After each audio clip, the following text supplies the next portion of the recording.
Chapter 27. And when it was determined that we should sail into Italy, they delivered Paul and certain other prisoners unto one named Julius, a centurion of Augustus' band. And entering into a ship of Adramyttium, we launched, meaning to sail by the coast of Asia, one Aristarchus, a Macedonian of Thessalonica, being with us. And the next day we touched at Sidon. And Julius courteously entreated Paul, and gave him liberty to go unto his friends to refresh himself. And when we had launched from thence, we sailed unto Cyprus, because the winds were contrary. And when we had sailed over the sea of Cilicia and Pamphylia, we came to Myra, a city of Lycia. And there the centurion found a ship of Alexandria sailing into Italy, and he put us therein. And when we had sailed slowly many days, and scarce were come over against Cnidus, the wind not suffering us, we sailed under Crete, over against Salmone. And hardly passing it came unto a place which is called the Fair Havens, nigh whereunto was the city of Lasea. Now when much time was spent, and when sailing was now dangerous, because the fast was now already past, Paul admonished them, and said unto them, Sirs, I perceive that this voyage will be with hurt and much damage, not only of the lading and ship, but also of our lives.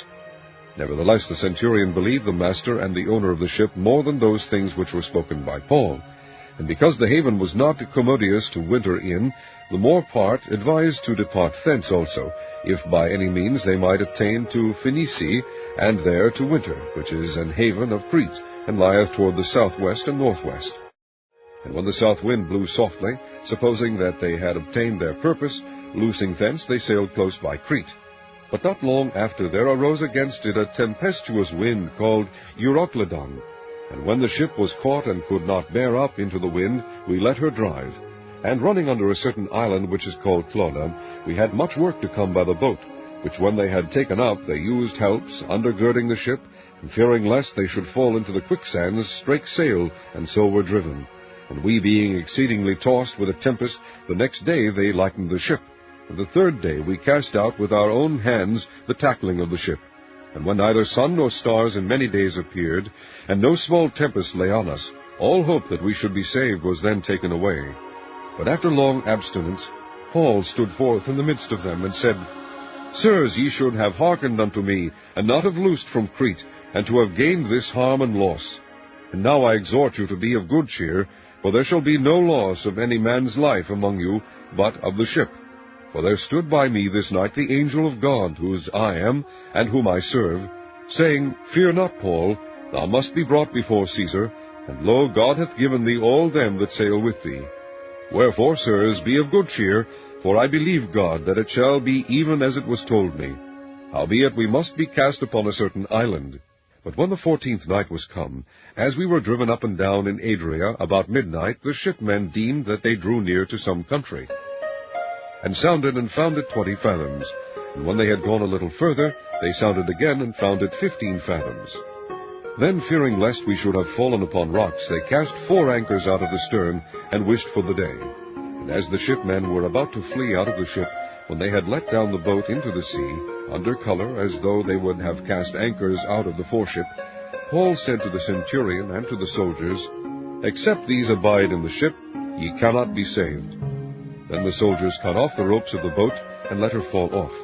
And while the day was coming on, Paul besought them all to take meat, saying, This day is the 14th day that ye have tarried and continued fasting, having taken nothing. Wherefore I pray you to take some meat, for this is for your health, for there shall not an hair fall from the head of any of you. And when he had thus spoken, he took bread, and gave thanks to God in presence of them all, and when he had broken it, he began to eat. Then were they all of good cheer, and they also took some meat. And we were in all, in the ship, 260 souls. And when they had eaten enough, they lightened the ship, and cast out the wheat into the sea. And when it was day, they knew not the land.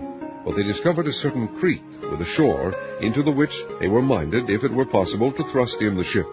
And when they had taken up the anchors, they committed themselves unto the sea, and loosed the rudder bands, and hoisted up the mainsail to the wind, and made toward shore. And falling into a place where 2 seas met, they ran the ship aground, and the forepart stuck fast, and remained unmovable, but the hinder part was broken with the violence of the waves. And the soldiers' counsel was to kill the prisoners, lest any of them should swim out and escape.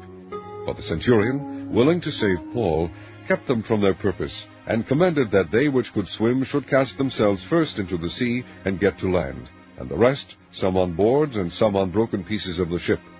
And so it came to pass that they escaped all safe to land.